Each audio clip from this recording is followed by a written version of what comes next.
We want to welcome you back, and we're talking to our candidates for District 1 City Council. And we left off by asking our candidates about the roads and exactly the situations that we're having, especially after it rains, all these potholes. And we ended with Ms. Ferris. Well, we're going to start with you, Ms. Ferris, and see if you can respond to that question. What would you do differently? I believe we need to establish another long-term plan. The roads need to be reevaluated.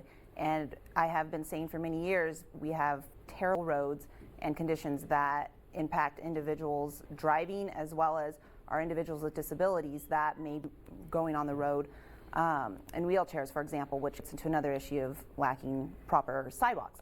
But regarding the street infrastructure, all we're doing is making quick fixes. We are patching up the holes instead of long-term maintenance. It's not only repairing the roads, but we need to maintain them in order to maintain their integrity and have them last for many years without putting additional strain on the taxpayers' budget. Okay, well, thank you so much. Once again, we are joined by 4 candidates for District 1 City Council: Analisa, Cordova, Silverstein, Brian Kennedy, Dave Jones, and Lauren Ferris. We're going to move on. Let's talk about crime. Crime in El Paso is considered, actually, the city is considered to be one of the safest in the U.S. Do you feel we are safe enough, or does more need to be done? We're going to start with you, Ms. Silverstein. So we need to make sure that the 2019 Public Safety Fund gets fully funded. What they're going to do is build a new command center, which will help increase the response times. We also need to make sure there's funding for training our officers, especially with the new body cameras that they have, that they'll start using in 2023. We also need to make sure that we are hiring women police officers, and this is very important. Studies have shown in cases of domestic violence, women feel more comfortable reporting a crime to a woman, and that is very important to me. Mr. Kennedy? Okay, this is an example of, we now have 105 less officers on the street than we had before COVID.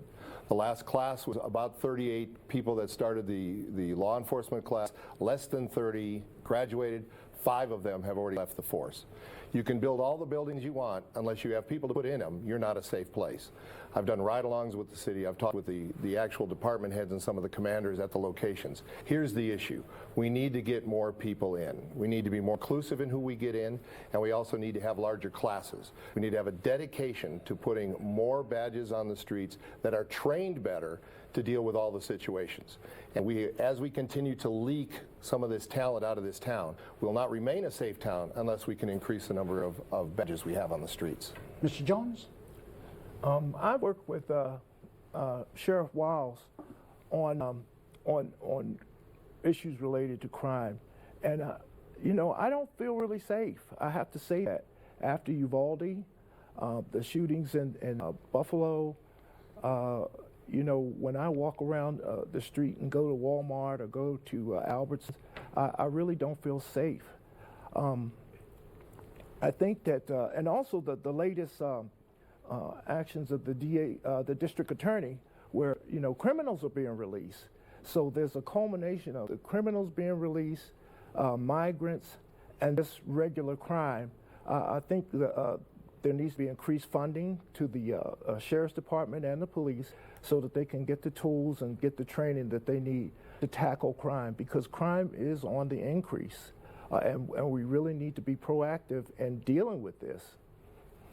Okay. Ms. Ferris, same question. Crime, is it safe, or is it safe enough, or does more need to be done? Generally, I feel extremely safe in El Paso. I believe that our police officers are doing a great job keeping us safe. With my previous experience, I have worked closely with police officers, so I know what they've gone through, and I know they are short-staffed. There is always going to be crime we need to address. I have ran in my neighborhood, and I feel safe. My kids play at the parks in the neighborhood, and we feel safe. There is more white-collar crime, I believe, that's happening, and you're going to find crime wherever you go, but generally El Paso, I feel, is very safe. But to address the increase in crime wherever there may be some, we do need to increase our officers. We are down a few hundred officers. They're underpaid, so we have them leaving to other cities in Texas that are providing them extra benefits that we are not providing them here.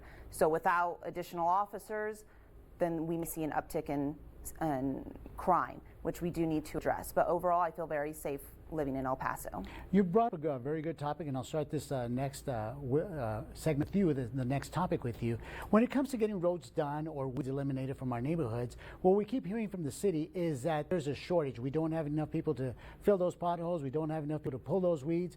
Ms. Ferris, I'll start with you. What do you think needs to happen? What would you do differently? So I actually participated in the community cleanup 1 week ago in my district. I went to go clean up the weeds, and I volunteered to clean up median where there were weeds as part of that. So I appreciate that effort that's being made on part of the community, but again, it's a staffing issue. I believe there's only about 28 employees working right now to clean weeds with Environmental Services Department. So we need additional staffing and resources to help combat that. Also, a practical matter is spray the weeds first.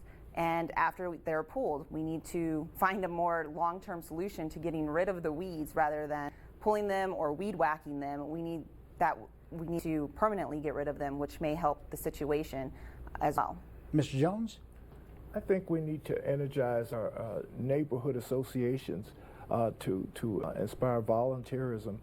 My fraternity, Kappa Alpha Psi, we have a section over near Kenworthy that we pull the weeds every Saturday. So we all come together and we pull the weeds as a part of area beautification. But we need to energize our neighborhood associations as well as direct more funding to pay for weeds and get that fixed. The resources are the most important aspect. Okay. Mr. Jones? Excuse me, Mr. Brian Kennedy?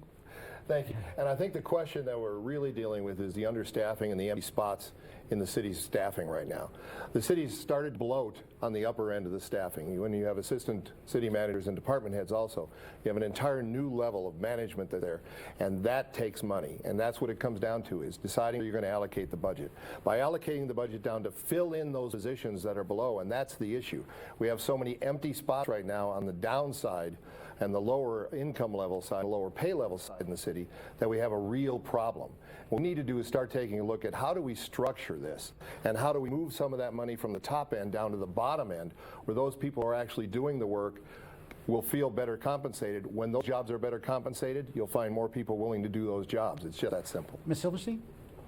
So I really like the community effort because it does create community, having neighborhood associations and nonprofits help clean up their neighborhood. But what I also think the city could do is hire our local businesses to fill the workers' gaps. We have a ton of local businesses that do this work, and if we can keep the money generated within our own city, hire our local talent to help clean up these problems short term, I think that's a great solution. Okay, Ms. Silverstein, Mr. Kennedy, Mr. Jones, and Ms. Ferris, I want to thank you all for taking time to talk to us. And as you all well know, the best way to make your voice and vote count is by casting your ballot. You can count on ABC7 to have full coverage of the results. Thank you for joining us.